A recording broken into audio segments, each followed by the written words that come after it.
నేను చూసా, అమ్మ నేను నిజంగా నారా లోకేష్ గారు ఏంది ఎంత బాగా చెప్పారు, ఫార్చ్యూన్ 500 కంపెనీలో హెచ్ కంపెనీ ఉందేమో లేకపోయింది, ఎందుకు వచ్చిన వాళ్ళు ఫార్చ్యూన్ 500 కంపెనీలో ఉన్న కంపెనీ కదా అని నేనేమడిగానంటే గూగుల్ అడిగా, ఈ ఫార్చ్యూన్ 500 కంపెనీలో H company private limited company ఉందా అంటే గూగుల్ ఏం చెప్తుందంటే no, Care Raheja Corporation Real Estate Private Limited is not listed in a Fortune 500 company. Care Raheja Group is a unlisted private company in India, with some of its ventures listed in our stock exchange, such as Mindspace Business Parks, REIT Space, and Shoppers Stop. మరి ఎలా ఇచ్చారు sir Nara Lokesh గారు? Unlisted private కంపెనీకి fortune 500 కాదు, fortune 5000 కంపెనీలో కూడా లేదు ఈ కంపెనీ. 1500 కోట్ల రూపాయలు ఒక రియల్ ఎస్టేట్ కంపెనీ ఫార్చ్యూన్ 500 కంపెనీకి ఇచ్చేసారని చెప్పినటువంటి మీరు 99 పైసలకి ఏ కాన్సెప్ట్ లో ఇచ్చారు సార్? అసలు పవన్ కళ్యాణ్ దీన్ని ఎలా అప్రూవ్ చేశారు? ఎలా అప్రూవ్ చేశారు? ముఖ్యమంత్రి గారు ఎలా అప్రూవ్ చేశారు? ఎస్ఐపిబి కమిటీ ఏ విధంగా దీన్ని అప్రూవ్ చేసి రాష్ట్ర ప్రజలకు సంబంధించిన 1500 కోట్ల రూపాయల ల్యాండ్ 99 పైసలకి రహేజా రియల్ ఎస్టేట్ కంపెనీకి ఇవ్వడానికి ఫార్చ్యూన్ 5000 కంపెనీస్ లో లేని అన్లిస్టెడ్ కంపెనీకి మీరు ల్యాండ్ ఇచ్చి సొల్లు కబుర్లు సోది కబుర్లు, విశాఖపట్నంలో అక్కడికి వెళ్తే టీ తాగుతాను, ఎక్కడికి వస్తే బిస్కెట్ తింటాను, ఆ డబ్బులు కూడా నేను ఇంటి దగ్గర నుంచి తీసుకొచ్చిన డబ్బులు, నా మొత్త పనులు కూడా తీసుకొస్తున్న డబ్బులు అని రాష్ట్ర ప్రజలకు చెబితే ఎలా? ఆలోచించాలి కదా. ప్రజల డబ్బు మీకు 164 సీట్లు ఇచ్చారు కదా, పప్పు పిల్లలాగా పంచిపెడుతుంటే ప్రజలకు ఒక ప్రజల తరఫున మాట్లాడేటువంటి అవకాశం ఉండాలి కదా. అంటే 100 మంది మీడియా వాళ్ళు మీడియా సోదరులకు తెలియదు ఫార్చ్యూన్ 500 కంపెనీలో ఎక్కడ రహేజా ఉందా లేదా తెలియదు. నాలాంటి వాళ్ళు ఉంటే తాట తీసేవాడు. మీరు ఎవరు మాట్లాడరు, మీరు ఎవరు కూడా డిబేట్ రాదు, మీ తెలుగుదేశం పార్టీలో ఎవరు అధికార ప్రజలకు డిబేట్ రాదు. ఆ నలుగురు ఆ ఛానల్లో కూర్చుంటారు, ఈ నలుగురు ఈ ఛానల్లో కూర్చుంటారు, ఆ నలుగురు తిప్పి ఇటోళ్ళు అటోళ్ళు తిప్పుతారు. వాళ్ళకి ప్రజా సమస్యలు అవసరం లేదు, ప్రభుత్వాన్ని బయట మాత్రమే అజెండా. ఇదిగో ఈనాడు పేపర్కి నెలకు 100 కోట్లు వెళ్తే, ఆంధ్రజ్యోతికి 100 కోట్లు వెళ్తే, మహా టీవీకి 50 కోట్లు వెళ్తే, ఎవరికి కూడా డబ్బులు దోచుకుంటాడు రాష్ట్ర ప్రభుత్వం. ఆహా ఓహో, నువ్వు పాడిందే పాట, నువ్వు గీసిందే గీత, నువ్వు ఆడిందే ఆట. మరి ప్రజల తరపున ఎవరు ప్రశ్నించాలి?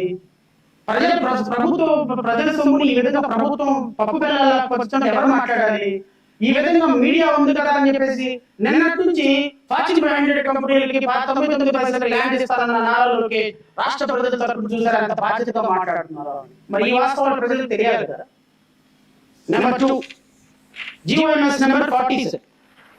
ఈ జిఓఎంఎస్ నెంబర్ 40 ప్రకారం రాష్ట్ర ప్రభుత్వం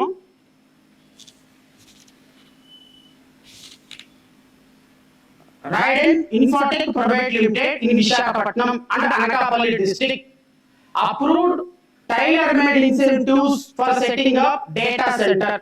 Sir, tailor-made incentives ఇచ్చారు సార్ వీళ్ళకి. అసలు ఆ ఇన్సెంటివ్స్ చదివితే మైండ్ పోతుంది మనకి. సో ఈ Raiden Infotech Private Limited అండి వీళ్ళు ఇచ్చినటువంటి ల్యాండ్ మొత్తం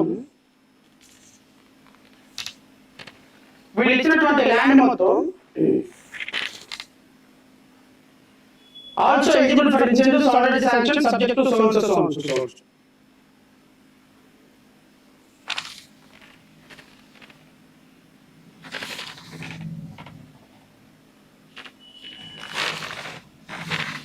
వీళ్ళు ఇచ్చినటువంటి ల్యాండ్ మొత్తం the land development in the reference APS has identified 180 acres of land at Adivaram, 180 acres of land at Adivaram and Mursalova village, Visakhapatnam, rural mandalam, and 200 acres of land at Turlavada village of Anandapuram mandalam, Visakhapatnam district, and 160 acres of land at Rimli village, Rambili mandalam, Anakapalli district for establishment of data center. So almost all ఇది ఒక 200, అది ఒక 120, ఇది ఒక 100, 350, 400 ఎకరాల land వీళ్ళకి 99 పైసలకు ఇచ్చేసారు. ఈ 99 పైసలకి ఇచ్చేసినటువంటి ఈ డేటా సెంటర్ ఏర్పాటు చేయడానికి పెట్టినటువంటి రైడార్ ఇన్ఫోటెక్ ప్రైవేట్ లిమిటెడ్ కంపెనీ ఏందా అని నేను ఒకసారి ట్రై చేశాను గూగుల్లో.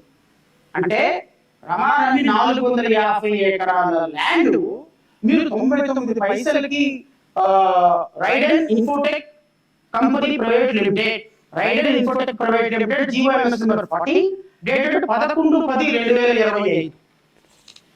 దీనికి ఇన్సెంటివ్ కూడా ఇచ్చారు. జీవోఎంఎస్ నెంబర్ 66 డేటెడ్ 2/12/2025 ద్వారా నాకు తెలిసి 4,500 కోట్ల రూపాయల భూమితో పాటుగా 4,500 కోట్ల రూపాయల ఇన్సెంటివ్ కూడా ఇచ్చారు.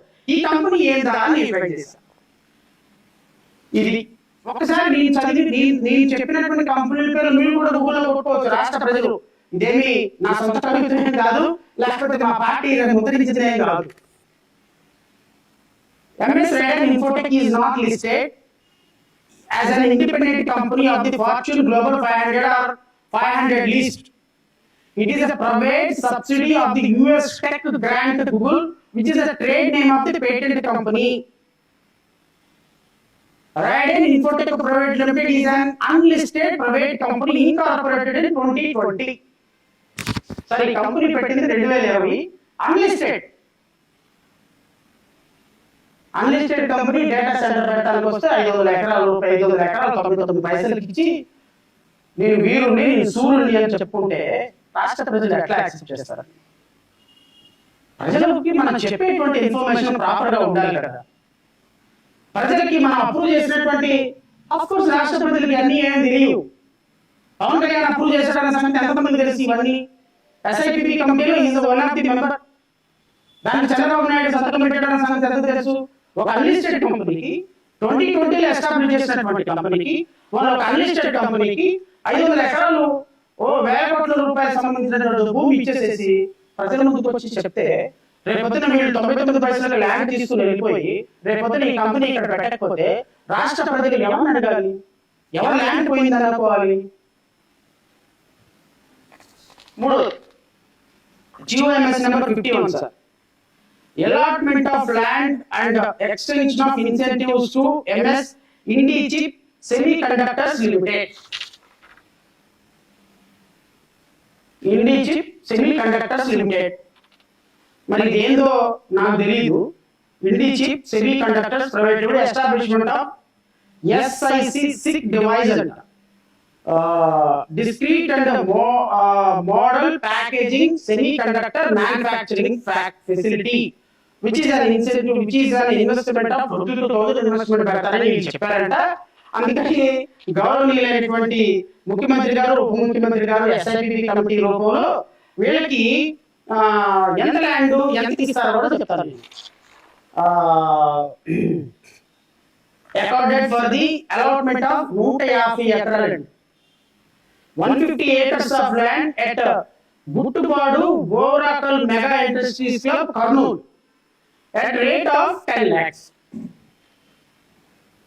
Sir, 150 ఎకరాలు దరిద్రం ఒక ఎకరం వచ్చి 5 కోట్లు ఉంటుంది. అంటే రమారమి 750 కోట్ల రూపాయల ల్యాండ్ పక్కన 0 తీసేసి 5 0 తీసేసి 7 కోట్లకి ఇస్తారు.